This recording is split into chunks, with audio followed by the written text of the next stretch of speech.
Bueno, muy bien, buenas tardes, bienvenidos, soy Arcadio Gutiérrez, ya me conocéis la mayoría, director del club. Vamos a continuar con estas sesiones que estamos haciendo y a las cuales los operadores del sistema y las personas del mercado se han ofrecido para hacerlo.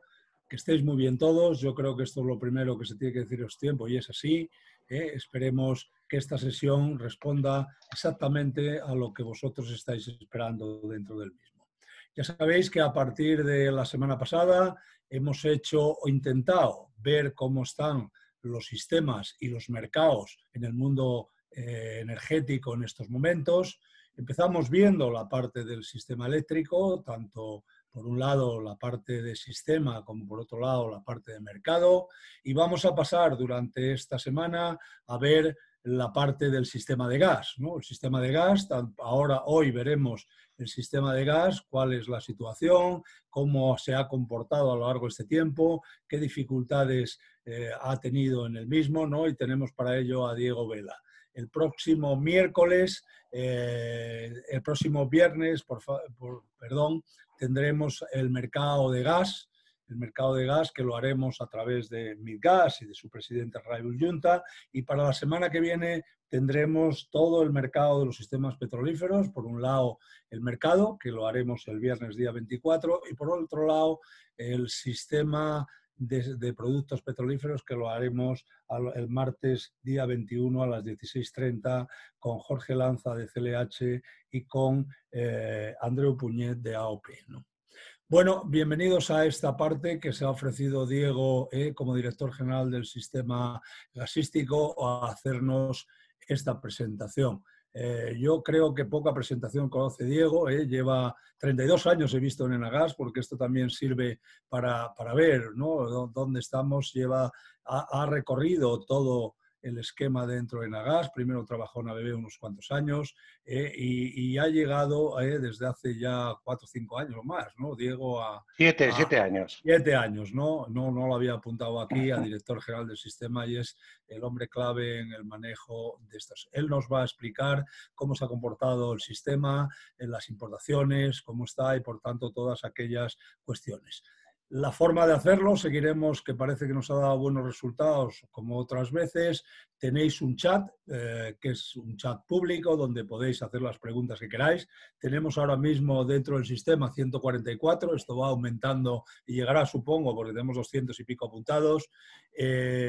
Lo podéis hacer, esas preguntas que haremos al final, después de media hora o 40 minutos, lo que tarde Diego en hacer esta presentación, para responderle. También os hemos ofrecido, que tenemos a Pablo de Juan, que ahora no se ve, pero está ahí, viendo el chat privado. Si le queréis escribir a él le trasladará las preguntas a Diego y yo estoy seguro que contestará. Si no las ha contestado ya todas dentro de la presentación que va a hacer, las contestará después en otros 15 minutos aproximadamente que echaremos.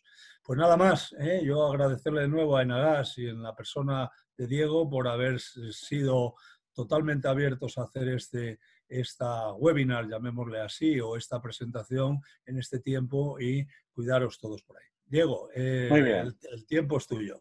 De acuerdo. Pues primero de todo, Arcadio, agradecer al Club Español de la Energía la oportunidad de poder estar en esta webinar y también, por otra parte, pues reconocer que en estos momentos difíciles, es un momento inesperado, nadie podía imaginar cuando empezamos el año 20 que antes de acabar el primer trimestre estaríamos en una situación social complicada, donde hay que reconocer primero al personal sanitario que está dando la cara y todos los días a las 8 aplaudimos y reconocemos su función y que, bueno, y que para que funcione, pues todos los sectores esenciales tenemos que estar en marcha.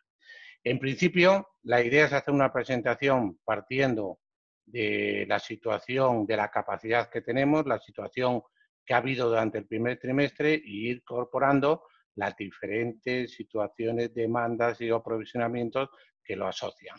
Para ello, tenemos este esquema donde tenemos el primer punto, introducción al sistema gasista, la situación durante el COVID-19, el plan de contingencia, demanda, aprovechamiento y acabando por el tanque virtual que se ha puesto en marcha y conclusiones. ¿Cuál es la capacidad del sistema que tenemos en la actualidad? tenemos un sistema que, en líneas generales, por no alargar porque está puesto la información, tenemos una capacidad de cerca de 2.000 gigavatios, de 2 teravatios hora día de producción desde plantas, y tenemos una capacidad de conexiones internacionales de 1 teravatio hora. Esto da lugar a 3 teravatios hora. Estamos ahora mismo funcionando de alrededor de 1 teravatio hora, con lo cual tenemos capacidad de poder operar de diferentes sitios con de diferentes intensidades para atender su demanda y su variabilidad. ¿Cuál es la capacidad de almacenamiento que tenemos en el sistema? Sin contar a Musel, son 23 teravatios hora, equivalente como a unos 23 barcos. ¿Cuál es el valor que nos movemos? Nos movemos siempre entre valores entre 6 y 20 y en un sistema dependiendo que sobre o falte gas. Y ahora estamos en un buen valor. ¿Qué almacenamientos subterráneos tenemos? Pues tenemos una capacidad de almacenamientos subterráneos, una capacidad de guardar 34 teravatios hora y donde tenemos contratados 27. Con lo cual, la primera conclusión de capacidad es que tenemos un sistema capaz de funcionar en forma continua, capaz de funcionar en situaciones de una caída, de una entrada y capaz de atender la variabilidad. ¿Qué es lo que se está haciendo en Enagas, las prioridades que tenemos durante la crisis sanitaria? Pues es, primero, prestar con total normalidad un servicio esencial para la población como es el suministro energético de gas natural, tanto para un mercado convencional como para un mercado eléctrico, garantizar la salud y seguridad y bienestar de las personas y, en línea con nuestro compromiso social de Enagas, contribuir en la medida de nuestras posibilidades a las diferentes iniciativas para mitigar el impacto social de esta pandemia.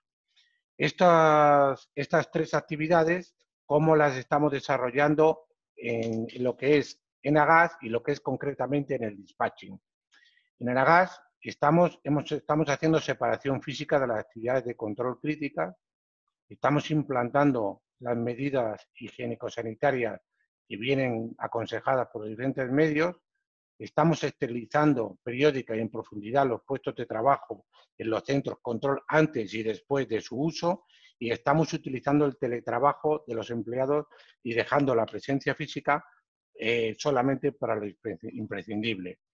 ¿Qué hacemos en el dispatching? En el dispatching, primero lo que hicimos desde el principio, incluso antes de las medidas de los reales decretos, empezamos a que el personal ajeno al dispatching, incluido yo, por ejemplo, porque aunque sea el jefe de la dirección general, no trabajo personalmente en el dispatching, pues se dejó solamente el dispatching para los operadores, jefes de turno y gente de las 24 horas. El teletrabajo es permanente del personal ajeno a la sala de control, es todo el tiempo. Incluso la mesa de servicios que da servicio a los comercializadores lo está haciendo.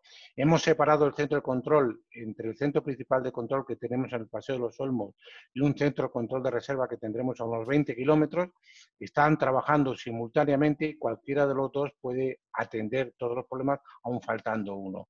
Se están haciendo también los turnos, se están reduciendo al mínimo. Actualmente tenemos turnos de 12 horas, con lo cual evitamos un cambio de turno. Por otra parte, desinfectamos los puestos calientes en cada cambio de turno. El aumento de la distancia entre personas es 2 metros en los relevos de turno. Se han reforzado las medidas de higiene personal y, por otra parte, hay indicaciones de aislamiento en su domicilio a las personas de sala de control en sus periodos de contacto. Hay modificación, como hemos dicho, a la jornada de 12 horas y además tenemos la posibilidad de un sitio muy cercano al centro de control donde las personas que tengan la menor duda de que pudieran estar con algún problema ajeno al esto, pudiera estar allí y esté completamente confinado. Estas medidas, como es natural, vamos a pasar en primer paso, a ver cómo fue la demanda de enero. En enero, recordar que el año pasado, el año 2019, fue un año con una demanda excepcional de mercado eléctrico. Acabamos con una demanda de 398 teravatios hora y en este año 2020 empezamos con un objetivo de 390, porque el año pasado fue un año en el que, para empezar, fue un año seco, los embalses estaban estaban bajos, y por otra parte un precio del gas bastante competitivo le ganó en el hueco térmico al carbón bastante hueco.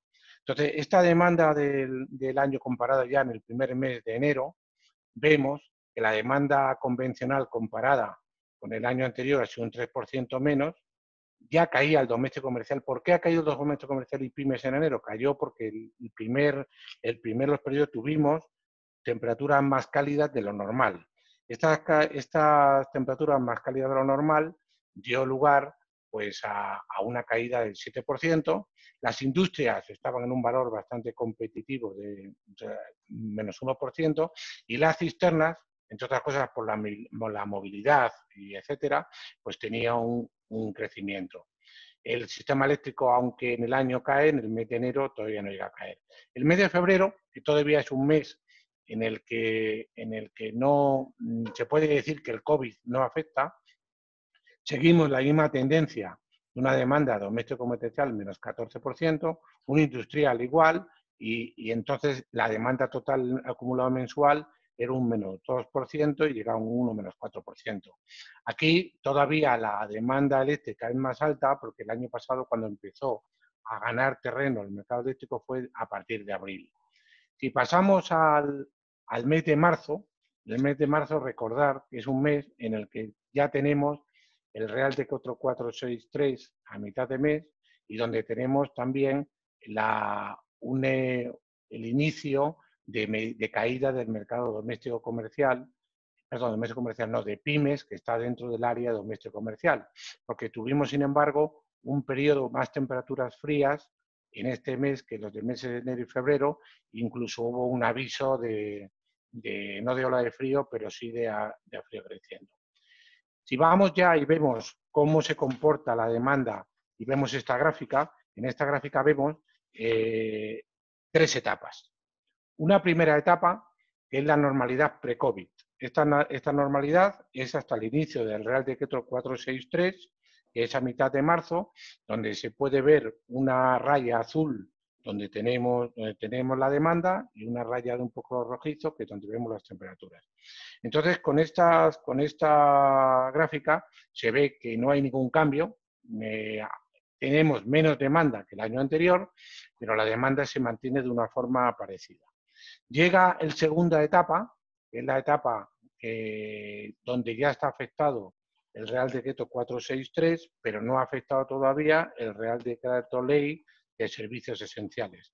Aquí la temperatura, como se ve, se mantiene en un valor más bajo de la situación normal de marzo. Aún en abril estamos viendo estos días que la demanda, pues estamos teniendo unos días que son una primavera no fría, pero una primavera fresca. Aquí se ve, sin embargo, por eso se ve que la demanda no cae en la demanda convencional, que es la que está reflejada, excepto la demanda industrial, que cae un 7%, sobre todo por la pequeña y mediana industria, que es la afectada. Entonces, aquí. Ahora pasamos, sin embargo, a la etapa 3. La etapa 3 es la que ya se aplica el Real Decreto Ley 10/2020, donde la demanda industrial se intensifica. Como veis, al principio del periodo, la demanda sigue estando un poquito más alta, justamente cuando la temperatura alcanza un valor mínimo. Y también vimos en este periodo que la demanda industrial no se desconecta de golpe. Se desconecta, pues igual que la electricidad es de golpe, la electricidad va a la velocidad de luz, la electricidad, el gas va igual en este caso. La industria parece que hace algo parecido, de casualidad, en la cual van desconectándose a lo largo de la primera semana. Estos valores, esto hace que nos vaya cayendo la demanda más, y esta demanda más es la que estamos ahora en el periodo de la etapa 4, que aquí no está mencionada, que es la que hemos empezado este lunes. Estamos en el periodo de recuperación de demanda. Ya en estos días, en los 2 o 3 primeros días, hemos visto que la demanda industrial se está empezando a recuperar a los valores, creemos que veremos al final de semana, el viernes, a los valores parecidos que había en la etapa 1. Entonces, esta gráfica, si la separamos la demanda y la ponemos por sectores, vemos que casi todos los sectores caen como es natural. el agroalimentario. Lo que pasa es que cada uno hay que mirar bien la escala de cada valor, porque no están puestas de 0 hasta el valor máximo, están puestos desde el valor para que se puedan ver mejor. Se ve que la agroalimentaria cae, pero cae mucho menos. La construcción cae mucho, ahí es donde está el sector cerámico, que aunque tenga valores, aunque tenga bastante demanda para lo externo, para la exportación, ahí se ve que tiene una caída de unos 85 gigavatios hora a unos cerca de 50, es un valor considerable. La metalurgia también cae, el papel cae en menos medida, porque cae de 50 a 40, como se puede ver. La química farmacéutica cae de unos 90 a unos 70. El refino, sin embargo, no ha caído, ha mantenido. Entendemos que su función de exportación le ha hecho compensar la demanda, y el resto de las industrias y los servicios y el textil se ve que se cae. Estos valores es la gráfica desde el 1 de febrero. Se puede decir que es la representación un poco de lo que ha ocurrido de las caídas. ¿Qué ha ocurrido en otros países? Si miramos, tenemos aquí dos periodos, el periodo del 1 al 31 de marzo, donde se ve que nuestra caída es un menos 2,4%. Portugal sube, entendemos que sube por el mercado eléctrico. Después tenemos Italia, que cae un menos 6,1%. Después Francia, un menos 6,6%. Y el Reino Unido, un menos 4,5%. Sin embargo, las caídas, como veis, de España e Italia son bastante similares. Francia un poquito más alto, y la demanda, sin embargo, eléctrica cae en Italia de un valor considerable, un 7,9%, y en el Reino Unido. Sin embargo, en Portugal se incrementa valores del 9%, del 90%. Si vamos a los 11 días de abril, que son los 11 días de abril que a nosotros son del 1 al 11, donde nos afecta a nosotros ya el valor, los dos descensos, el primer descenso del Real Decreto 463 y el segundo descenso del Real Decreto Ley 10-2011, se ve que el menos 26% cae en España, un menos 26,8% en Portugal, un 20% en Italia, un 32% en Francia y un 26%. Ya estamos metidos en la parte más dura de la pandemia, y entonces ya los descensos es en todas partes, y es cuando también las estadísticas que todos los días nos dicen, tanto del COVID como de los eso, pues se ve que llevamos un cierto paralelismo. Si pasamos al aprovisionamiento, porque hemos visto que la demanda ha caído, no ha caído espectacularmente, pero la primera pregunta es cómo hemos resuelto el tema de cómo se ha aprovisionado y qué hemos hecho. Entonces, las descargas de GNL mantienen, aquí están comparadas respecto al año anterior. El año anterior, el GNL, cuando empieza a subir fuertemente porque bajan los precios, es en el mes de abril. Por eso aquí la subida no es una subida relacionada con la demanda, sino es la política de aprovisionamiento que los precios aconsejaban a las comercializadoras. La conexión de Argelia, las conexiones caen, los yacimientos, su peso es muy poquito, y hablaremos también de Mediterráneo. ¿Qué han hecho en líneas generales? Perdonad que voy a la hoja anterior. En este periodo, y el periodo que vamos a hablar es quizás más, en marzo se ha mantenido el aprovisionamiento. En abril, que cuando más caída hemos tenido, la caída que hemos tenido se ha compensado con dos funciones. La primera, los comercializadores han cogido y han decidido reducir gasto de sus conexiones argelinas por razones comerciales, han dado prioridad a la descarga de GNL, y por otra parte, dentro del almacenamiento subterráneo, el gestor técnico del sistema, dentro de un almacenamiento único, para permitir la mayor descarga y no perder cargamentos, hemos incrementado los almacenamientos subterráneos de acuerdo con los valores, aplicando la norma de gestión técnica del sistema y concretamente el balance residual del sistema que da sus OVAs, y estamos haciendo y complementando parte de la caída de demanda que hemos visto antes con una mayor inyección, y por otra parte con la ayuda a la reducción de las conexiones internacionales, pues ha permitido pues el mantener el nivel de descargas. Es decir, ningún barco ha anunciado ninguna retirada. Lo que ha habido es leves retrasos en las descargas, pasando alguno al mes siguiente, y nos está permitiendo a un nivel de existencia de 11-12 teravatios hora sobre un nivel de 23.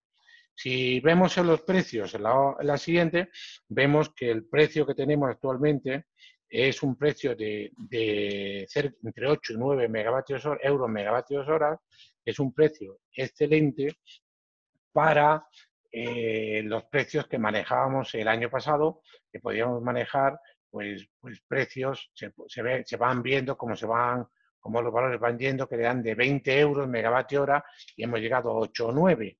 Esto ha hecho que la oferta de aprovisionamiento de todo el mundo de GNL es estupenda. Entonces, puede dar oportunidades, pues, que el gas que se almacene. Animo aquí a la gente a contratar más almacenamiento debido al precio. Actualmente nuestra capacidad de almacenamiento hemos dicho que era alrededor de unos 34 teravatios hora.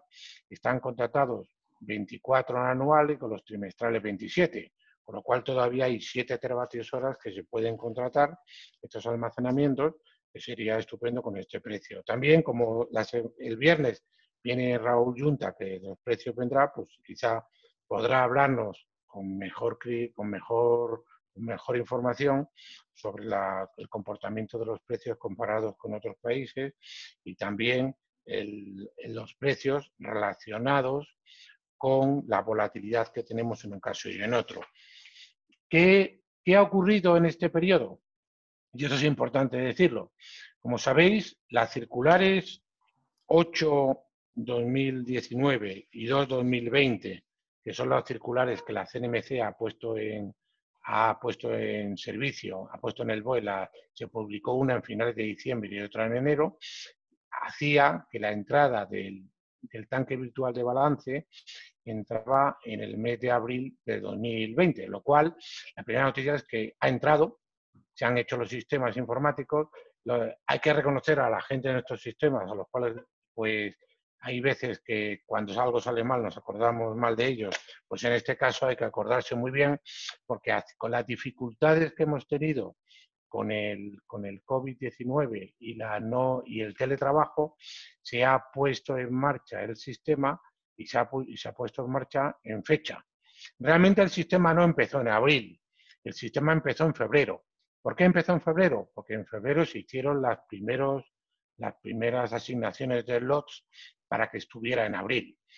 ¿Qué es el siguiente paso? Sabéis, las circulares tienen en dos fases. Una fase transitoria, que va desde el 1 de abril hasta el 30 de septiembre, y una fase definitiva desde el 1 de octubre. Mientras tanto, hay una serie de procedimientos que están reflejados en las diferentes circulares, que tienen tienen un calendario, el cual se va poniendo en marcha, y ese calendario pues está asociado a unas resoluciones de la propia CNMC y a algunos procedimientos que el gestor técnico del sistema, en colaboración con los usuarios, con los transportistas, distribuidores, comercializadores, y también utilizando las herramientas que nos ha dado la circular y las reuniones de coordinación, todas telemáticas como es natural, dentro de las normas de gestión técnica del sistema y en colaboración con la CNMC y con el Ministerio, pues se ha ido poniendo en marcha. Entonces, ¿cuándo van a ser la siguiente puesta en marcha? La siguiente puesta en marcha, para que sea en octubre, pues tendremos a 30 de junio tendremos un desarrollo y a 1 de septiembre tendremos el definitivo que se irá aprobando. Entonces, con este tipo de cosas, ¿cómo hemos organizado la programación? La programación y asignación de lots del periodo transitorio. El periodo transitorio es el periodo en el cual los comercializadores que tenían contratos en vigor podían tener una prioridad a la hora de asignar el lots en este periodo. Eso se hacía con una fórmula que había dentro de la circular 8 y dentro de ella la disposición transitoria tercera, y con eso lo que se hace es que se asignaron el lots. Para los slots de descargas hasta el 30 de septiembre, esta priorización de solicitudes que hemos hecho de acuerdo con los propietarios se ha cumplido y se han hecho los procedimientos mensuales de asignación hasta el 30 de septiembre. Estos procedimientos que se han hecho, ha habido 123 slots asociados, de los cuales 22 en abril, 21 en mayo, 19, 21, 19, 21 hasta septiembre. Después el 10%, aquí se asignaba el 90% de los slots y en el 10% restante se asigna cada semana. ¿Cómo se hace? Para resumirlo. Para hacer las asignaciones del mes siguiente, se coge y tenemos la primera semana de cada mes, se hace es decir, cuando llegue el mes, para el mes de junio, de mayo, perdón, en la primera semana de abril se han asignado 2 slots que eran correspondientes al 10% que no se había asignado en febrero. Cuando sea la primera semana de mayo, se asignarán el otro 10% que puede ser de 2 a 3 slots. En estos slots, los prioritarios van por delante. ¿Qué ocurriría si hubiera necesidad de más slots? Pues en la última semana de cada mes, después de haber asignado los prioritarios en la primera semana, veríamos desde el gestor, en función de la demanda, en función de las conexiones, en función de los almacenes subterráneos, veríamos si es necesario añadir más slots. Imaginaros que hubiera una gran contratación en el mes de junio o julio de almacenes subterráneos, como antes he sugerido. Pues entonces, aunque no estuviera en la demanda, esta asignación, que le haría falta una nueva barcos o conexiones, podría dar lugar a añadir más barcos en los slots. Una vez que tienen los slots asignados, los comercializadores pueden hacer movimientos de buques, movimientos dentro de la misma planta o movimientos hacia otro mes, en función, teniendo en cuenta la demanda. Eso se hace sobre todo en la segunda y tercera semana de cada mes. Entonces, como sabéis, la demanda nunca es igual y en el mes, por ejemplo, de abril que estamos mencionando, ha habido más caída de convencional y ha habido más eléctrica. También en nuestras relaciones con red eléctrica y en función de la tendencia que haya, puede haber una demanda adicional o imaginaros que las conexiones internacionales, por la razón que sea, se ponen más bajas, puede dar lugar a que hubiera más slots, dentro cumpliendo siempre los dispuestos, las circulares que la CNMC dice. Si cogemos y miramos, concretamos más cómo lo hacemos, ¿qué hacemos? Hacemos el cálculo y publicación de los slots, siempre se hace del día 1 al 15 del mensual y se hace un rolling de 12 meses. Se envían las solicitudes por parte de los usuarios, se hace un análisis logístico de las recibidas, se identifican las incompatibilidades, se hace el periodo de revisión y luego se hace la asignación con los mecanismos de mercados. Antes no he dicho que los mecanismos de mercado, cuando hicimos la asignación del mes de abril al mes de octubre, septiembre, incluido, que se hizo con un procedimiento que fue validado por la CNMC, en el cual pues daba, como hemos dicho, prioridad a los que tenían contratos, pero a partir del mes de octubre varían las reglas. Entonces, ¿por qué? Porque ya los que tienen contratos que tenían prioritarios ya no lo tienen. Entonces ya tienen acceso todos por igual. Entonces, para hacer esto, estábamos pendientes de los mecanismos de asignación. ¿Y qué ha ocurrido? Pues hoy en el BOE la CNMC ha publicado los mecanismos que se tienen que utilizar para octubre. Esos mecanismos para octubre nos va a permitir el poder, de acuerdo con la circular, el poder hacer la asignación de octubre del 20 hasta 15 años, mes a mes, los slots que soliciten los usuarios con las nuevas, incluyendo los nuevos mecanismos, incluyendo las nuevas reglas, en los cuales, pues, ¿qué ha hecho la CNMC? La CNMC hizo una consulta consultiva, escuchó las opiniones de los diferentes agentes y con esos diferentes, pues, nuestra opinión es que ha modificado, ha mejorado el proceso y creo que será pues mucho mejor en adelante. Además, desde octubre en adelante, cada mes se va a hacer lo que llamamos el rolling, la asignación de los siguientes 12 meses, mes a mes, que se hace en paralelo, y también cada mes se hace el mes siguiente. Con lo cual, seguramente, cuando tengamos hagamos en julio los primeros mecanismos, estos mecanismos hay que decir que en el anterior subasta se hizo un mecanismo de subasta cuando coincidían que un slot era solicitado por más usuarios, se hacía un mecanismo de subasta en sobrecerrado para decidirlo. Ahora la CNMC, en algunos, para lo que es los slots mensuales, se va a hacer de reloj ascendente, que creo que es lo que fue pedido por los comercializadores de una forma mayoritaria, con vistas en adelante. Esto habrá diferentes rondas y con las rondas se adjudicarán con nosotros, ¿qué tenemos que hacer? Tenemos como gestores que hacer el nuevo sistema. El sistema informático que teníamos, que era para el anterior, lo tenemos que poner en marcha, tenemos que reespecificar lo que ha cambiado, tenemos que hacer el desarrollo, hacer las pruebas y llegar a julio, que es el periodo en el cual se hará. Después de este proceso, pues tendremos como todos los años se hace, conocimiento que los se contratan y los usuarios pues irán diciendo mes a mes concretamente los barcos de dónde vienen, cuáles son, dentro de lo que hace el dispatching y de acuerdo con las subastas que se han realizado de la Dirección de Mercados del GTS. ¿Qué podemos hablar del tanque virtual también que añada a esto?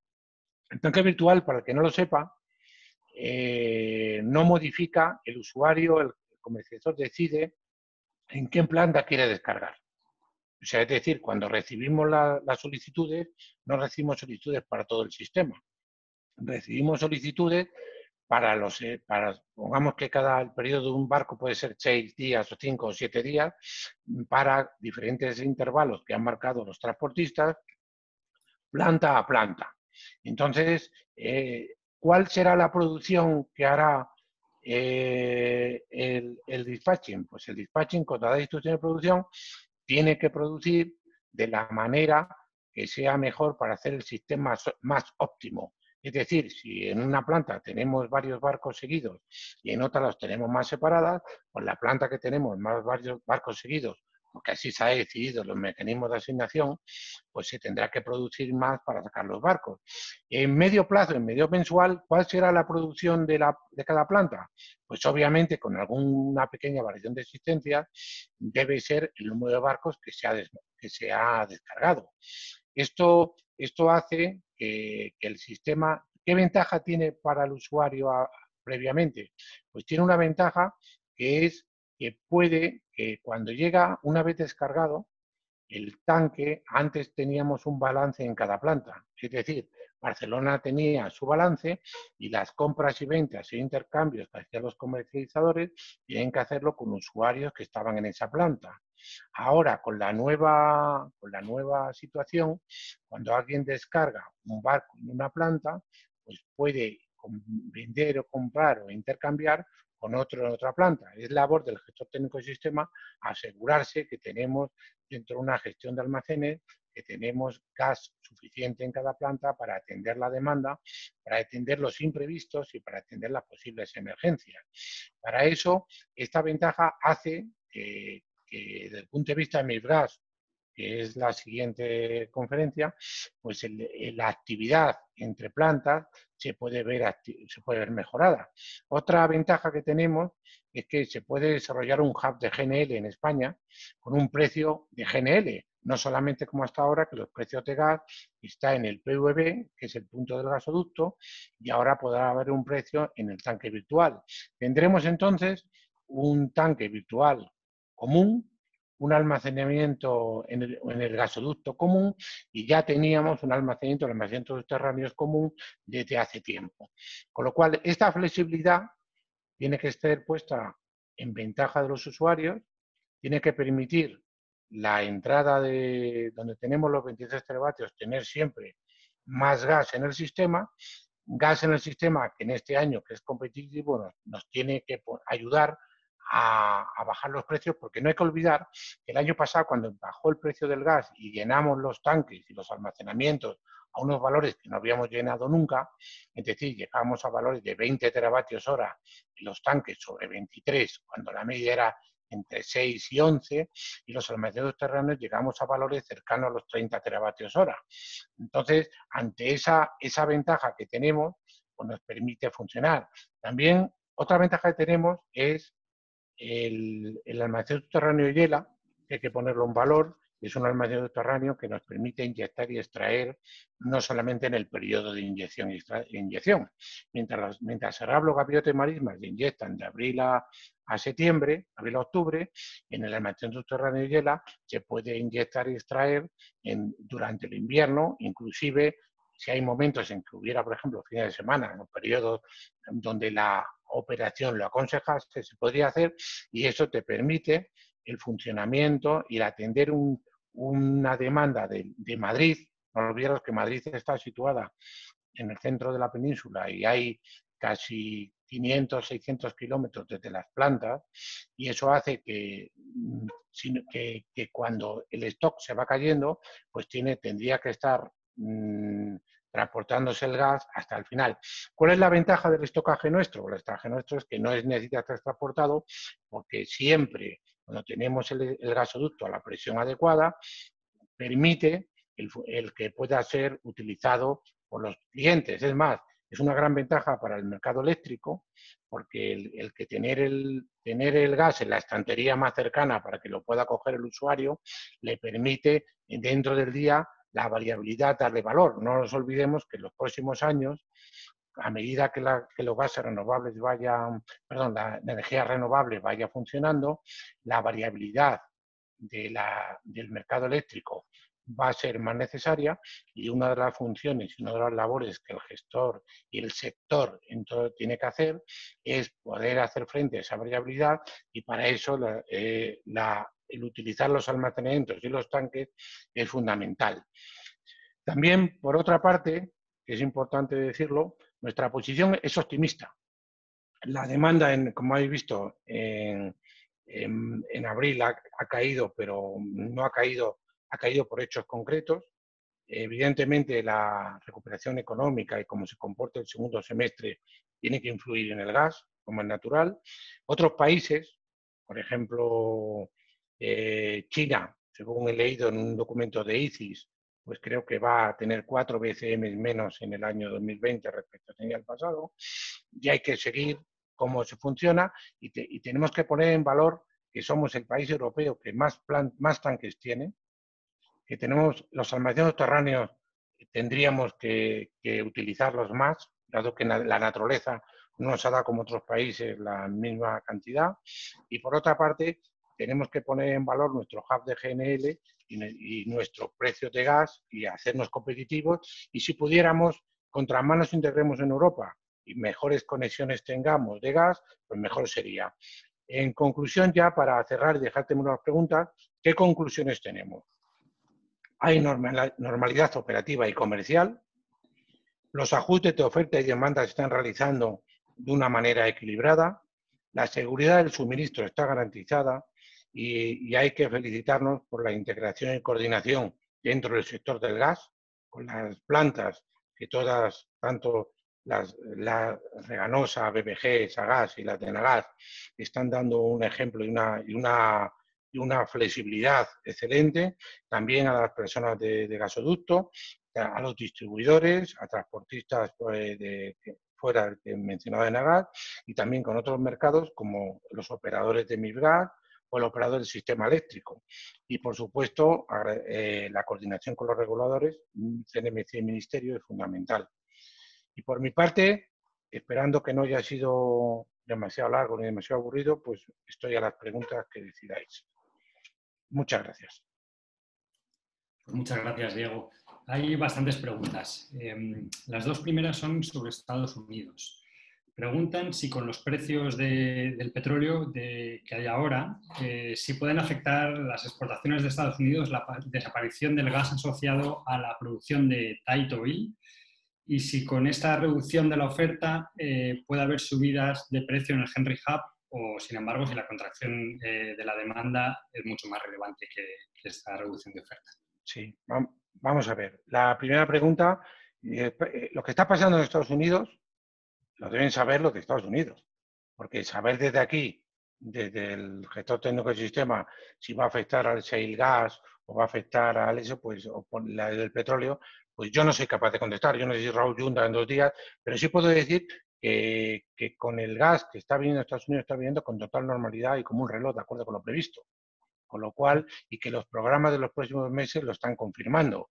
Con lo cual, nosotros no apreciamos nada en este momento. Evidentemente, cuando falta, si la oferta cayera, pues seguramente el precio sería otro. Pero eso es obvio. Vale, otra pregunta sobre Estados Unidos, sobre la que algo has mencionado, pero te piden profundizar un poco, es que en Estados Unidos superó en febrero Argelia como primer suministrador de gas natural a España y han caído las exportaciones argelinas en un 36%. La pregunta es eso, si puedes profundizar un poco en las razones. Vamos a ver, yo creo que de las conexiones argelinas han caído las entradas por tarifa y las entradas, yo creo que por Almería en menor grado. Tarifa está en unos valores, como se puede ver en la información que el gestor da por su app y por la web, ha caído mucho por decisión comercial de los usuarios. Los usuarios que traen el gas por tarifa, ante una reducción de demanda que ha habido en abril, pues se han tenido que optar entre el GNL y entre el GN. Y en este caso han optado por el gas natural. Yo creo que para nosotros es una solución, no es la primera vez que ocurre. El año pasado también en Argelia bajaron el nivel. Yo creo que tiene que ser una información que está relacionada con los intereses de los comerciadores y los precios que manejan y los compromisos que tienen. Y actualmente el sistema está seguro. El que baje si la ventaja que tiene es que esté más bajo una conexión argelina, es que si tiene que subir, tenemos un margen. Y los GNL, si se fuera retrasando algún buque, se fueran quitando buques, sería peor. Nosotros creemos que es una decisión operativa de los comercializadores. Luego hay una pregunta sobre la gráfica de precios que has mostrado anteriormente, donde comentan que se puede ver un incremento similar al de comienzo de año en los precios. ¿Y cuál es tu opinión sobre esta recuperación de precios? Bueno, la recuperación de precios que hemos pasado de 7 a 9 euros es la recuperación de precios. Estos precios se mueven también un poco por las variaciones que tienen actualmente en el PVB. Cuando viene una situación en la cual hace un poquito más de frío y algunos comercializadores se quedan con menos gas, necesitan ir a comprar y entonces en ese caso sube algo más. Y por otra parte, seguramente en el mes de abril, con las que tenemos unos barcos, pero están más o menos asociados a la oferta y la demanda muy ajustada, pues están en valores, son unas volatilidades y yo no sabría explicar exactamente, pero se ve en los diferentes comportamientos del TTF, del PEG y del NBP, que son menos volátiles que nosotros. También porque son más interconectados. Yo creo que si tuviéramos más interconexión con Francia, nuestra volatilidad se reduciría. Pero yo creo que Raúl Yunta el viernes podrá dar información mejor y con más detalle. Gracias, Diego. Te preguntan sobre previsión de demanda para los próximos 15 días y más a largo plazo. ¿Cuándo piensas que se puede volver a los consumos pre-COVID? Vamos a ver, la demanda de los próximos 15 días se puede ver en cierto modo en nuestra web, en el programa, en el plan de operación. Porque ahí está puesta la demanda y está puesta pone el dato real hasta el día de ayer, pone los 10 días siguientes calculadas con la previsión meteorológica, los cuales los 4 primeros días son más fiables, los 6 menos fiables, y esta información es con la que se está manejando y eso. Y la que ponemos, y la de mayo, es la que se ha utilizado para el plan. Creemos que el comportamiento de demanda que ha habido hasta antes de que empezara el Real Decreto de Servicios Esenciales, que se ha recuperado, se pondrán unos valores parecidos, y la demanda eléctrica ya querría saberla yo, porque este mes de abril, por ejemplo, está siendo un poquito más alta y son cosas que son de otro mercado y que Dubison pues a lo mejor puede explicar mejor, pero nosotros estamos encantados de atender a la demanda eléctrica que sube y que puede, Y yo creo que el hueco térmico es fundamentalmente de gas actualmente. Depende, las lluvias estas bajarán el hueco térmico, depende del viento y depende también de las conexiones internacionales eléctricas. El resto de cosas pues ya es, y vivimos el día a día. La demanda, pues viviendo abril y mayo, pues ya veremos adelante y vamos a ver qué ocurre poco a poco. Es que yo creo que la enseñanza que estamos viendo es que cada semana es importante y cada semana vas viendo lo que va ocurriendo y actualmente los datos que he mostrado demuestran que la caída no está siendo espectacular de momento, estamos siendo muy parecidos al comportamiento de la demanda de Italia. Es otro mensaje del mercado convencional, más o menos. Preguntan también si hay estimaciones de cuántos metaneros hay hoy buscando puntos de recarga, y la misma persona pregunta, que has contestado durante la presentación, ¿en qué porcentaje de ocupación se encuentra la capacidad de almacenamiento? Pues vamos a ver, la capacidad de almacenamiento se está ocupando alrededor del 50%, pero el próximo mes va a estar bastante más alto, porque los buques que tenemos para el próximo mes son buques que lo llenan y encantados de ello. La buena noticia, por ejemplo, es que cuando hemos sacado el 10% que había que sacar de lots para el mes siguiente, se han ocupado. Y que hay gente que está mostrando interés para el mes de mayo para ver si hay huecos para pedir más. Con lo cual, y perdone, la primera parte no me acuerdo, ¿has dicho la de ocupación, la de? Si hay estimaciones de cuántos metaneros hay hoy buscando puntos de recarga.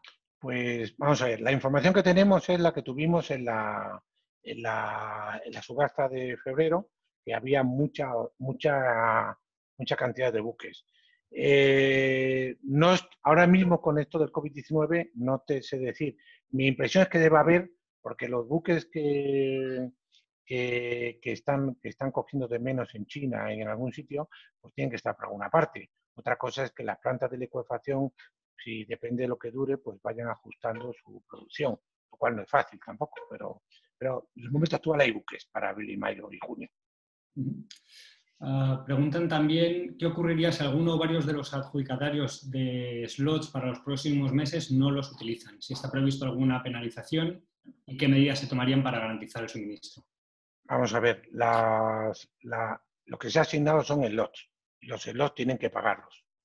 Eso es independiente. La utilización es una opción que tienen y podrían no utilizarlo y podrían incluso ellos dentro de un mercado secundario utilizarlo siempre cumpliendo la circular. Pero la situación actual no es esa. La situación actual es que los comercializadores cuando están cumpliendo sus slots con leves retrasos y que incluso hay interés, con lo cual si no los utilizasen, cada uno tiene que atender su demanda. Una comercializadora, si se le baja su demanda, imagínate en 50 gigas, pues diarios, pues puede decir, oye, yo no tengo por qué traer 50 gigas diarios para mi demanda, puedo decir almacenarlo, puedo decir reducir o revendérselo a otro. Pero si por lo que sea si cae la demanda, quita un barco y hace falta 100, pues tendrá que comprarlos en el mercado o tendrá que buscar una solución, si no tendrá que hacer frente a las sanciones y lo que está dispuesto en la regulación vigente. Preguntan también cómo vamos a garantizar el suministro si quedan slots sin descargas por subidas de precio de GNL, si no tenemos las descargas vinculadas a la regasificación en nuestros modelos. Bueno, yo creo que la experiencia que tenemos es que los comercializadores encuentran la regasificación dentro del mercado y encuentran el almacenamiento para atender a su demanda. Otra cosa es que si estuviéramos en un sitio con muy poco gas, pues seguramente los precios serían más altos. La clave nuestra es tener los tanques siempre ocupados de por lo menos a los valores que tenemos ahora, y si pudiera ser más para que el precio sea mejor y haya competencia y esa competencia produzca. Yo creo que cuando se ha hecho la circular, tanto CNMC como Ministerio lo que haya apoyado y etcétera, han cogido y han tenido en cuenta y han apostado por este sistema, que es el sistema que permitirá en España tener un hub de GNL que será el primero en Europa. Hay que recordar que no hay ningún precio de GNL en Europa y que por las informaciones que tenemos, pues muestra bastante interés. terminando con los slots, preguntan si sabes cuándo van a sacar las subastas, los slots desde el mes de octubre en adelante. Pues vamos a ver, si es en julio las subastas, dentro un periodo antes, el que he puesto antes de las semanas, hay un periodo que se va haciendo hasta, hay que sacar, pues yo qué sé, yo creo que al principio 3 semanas antes o un mes antes tendremos ya los slots y además que los usuarios recordar que la subasta de octubre en adelante es una subasta que se iba a hacer y no se adjudicó. Ya hubo, entonces hay que poner las reglas claras y esas reglas de acuerdo con los mecanismos y los sistemas. Yo creo que ya en julio empezaremos a hablar de julio, de esto que quedará de octubre del 20 a septiembre del 21. Sobre otro tema, preguntan si veis dificultades en suministros de equipo, si hay stock suficiente, si hay algún tipo de dificultad con proveedores. ¿Equipos te refieres? ¿Equipos de qué? Válvulas, equipos... No tenemos ninguna indicación. Eso se tienen que saber los transportistas, pero no hemos escuchado nada y va todo con normalidad. Yo creo que los estocajes y las cosas que tienen de este tipo, los transportistas y distribuidores ya lo tienen previsto. Otra pregunta. Quieren saber si con la previsión de demanda y con la entrada del tanque virtual sería entonces necesario el uso del Musel para poder almacenar en un medio y largo plazo. Pues mira, Musel tiene una ventaja que lo hemos mencionado antes, las cisternas están llegando a unos valores muy altos de demanda. Y hay algunos cargaderos en Barcelona y en Bilbao, sobre todo, que están muy altos, aunque es verdad que Cartagena, Huelva y Reganosa no tienen los mismos niveles que Barcelona. Musel tiene 2 cargaderos de cisternas. Yo creo que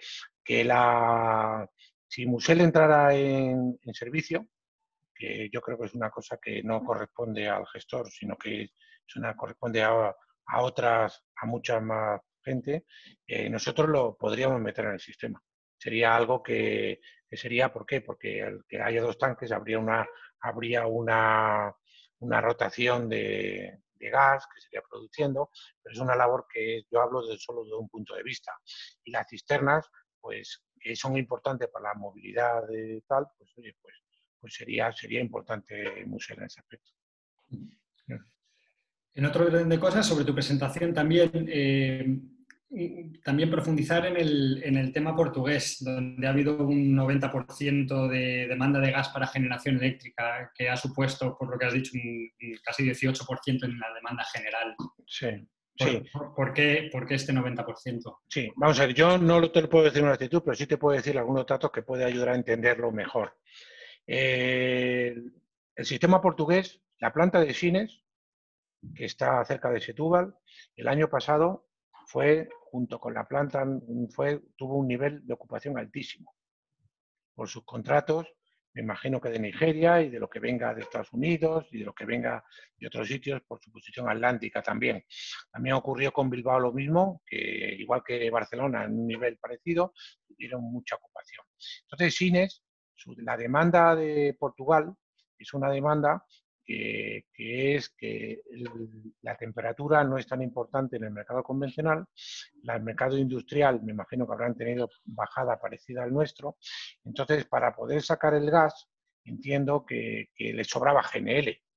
El que le sobraba GNL, pues a lo mejor los precios en Portugal, eso lo tendrá, no sé si Carmen Becerril dijo algo el otro día, los precios en Portugal pues habrá sido también otra observación que por tarifa, la entrada de tarifa que trae gas de contratos de comercialidades españolas y de comercialidades portuguesas se han puesto muy baja. Y en algunos casos, en este mes de marzo y abril, ha habido producción comercial de gas de Portugal hacia España por la conexión virtual que físicamente ha sido por Badajoz.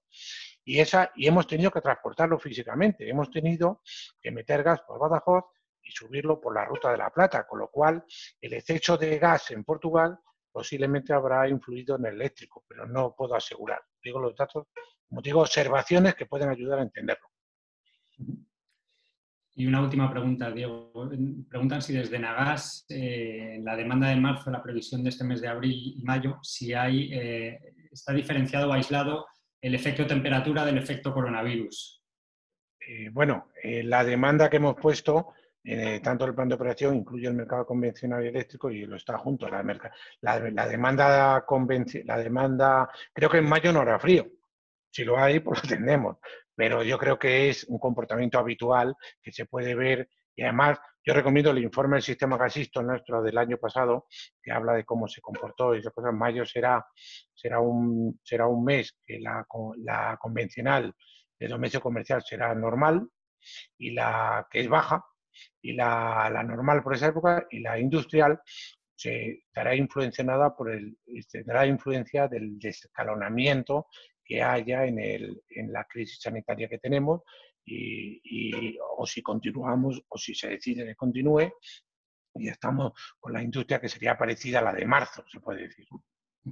Acaba de entrar otra pregunta y si te parece terminamos. Vale, encantado. Y es, con la implementación plena del tanque virtual que incrementará la liquidez del mercado de GNL y el incremento de liquidez ya registrado del PVB, ¿será posible prescindir el próximo invierno gasista del plan invernal? El plan invernal, Sí. el plan invernal yo creo que es una decisión que se tomó en la época, es antiguo. Yo creo que hay que reformarlo, el plan invernal. El plan invernal nosotros en los últimos años no lo hemos tocado, estamos manteniendo el último y a lo mejor yo creo que ahora con el tema este del COVID y las lecciones que aprendamos y cosas así, habrá que revisar cosas, pero sobre todo para incrementar la seguridad del suministro. Pero no tiene que ser de la misma manera, puede ser de otras maneras, pero tenemos que pensar en que lo que estamos aprendiendo y lo que estamos operando de esta manera en diferentes sectores, pues se tiene que reflejar de una manera. Habrá que reformar el plan invernal, lo que pasa es que tiene que haber un debate que todos los años se hace una propuesta en el grupo de normas, desde lo propone el gestor. Ahora, cuando acaba el invierno, le hace una propuesta a todas las comercializadoras y usuarios que hagan propuestas de plan invernal, las agrupamos y el gestor, de acuerdo con las reglas, pues se le envía al ministerio, también a la comisión, para que vean lo que hay y decidan que el ministerio, en este caso, qué se hace. Entonces yo creo que ese será el momento. Sí. Fenomenal, Diego. Pues por la parte de las preguntas ya estamos. Muy bien. Bueno, muy bien, Diego. Oye, muchas gracias por todo. No, ya te aplaudiremos al final. Aquí ya sabes que esta es la dificultad que tiene hablar un poco para el espacio, ¿no? Pero sí. Ha habido, ya ves, más de 160 personas escuchando y muchas preguntas que están muy interesantes. Yo creo que tenemos que darte las gracias por esa visión optimista. Yo creo que también, aparte de cómo ha evolucionado la demanda, cómo lo habéis organizado, pues has explicado cómo funciona el tanque único, ¿no? Que también es una cosa relativamente novedosa, y daros las gracias a todos los que estáis en esto, ¿no? En Agas como frente, pero con todas las distribuidoras, toda la gente que está en primera fila en esto, ¿no? Así que te damos un aplauso virtual que yo creo que te lo darán todos y nosotros los primeros para todos los que estáis ahí. ¿De acuerdo? Muchas gracias. Gracias Muchas a ti gracias y agradeceros la oportunidad.